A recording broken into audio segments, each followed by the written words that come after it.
তোর ফুতে তো ইন্ডিয়াও যাইতে পারতো না তোর মাইলা তরকারি দিয়ে হুজুর খাওয়াই যা সিঙ্গাপুর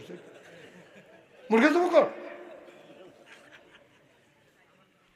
এবারে আন্তাজ মতো কথা কব না গাইশের বিশ্বা বেড়াতে এবারে মিলে 5,000 টাকা দিব কি তার কইতা এই শরীফানে করে দেন দিলে আরো 5,000 কি নাম বলেন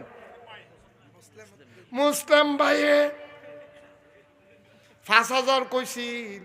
কে রে 5,000 করে লেগে জরিফানা আরো 5,000 মোট মুসলিম ভাইয়ে দিল 10,000 টাকা বলো মারহাবা হয়ে গেছে 70,000 আর মাত্র 3 জনে দিতেন পারবেন এরপরে টেহা লইয়া ঘুরবেন লইন্ডা পাইতেন না আমি তো আর বইয়া থাকতাম না টেহা লইয়া লিখে টেহা লইয়া ঘুরতেন পারবেন লইন্ডা নাই মাত্র 3 জন ধন্য মায়ের ধন্য সন্তান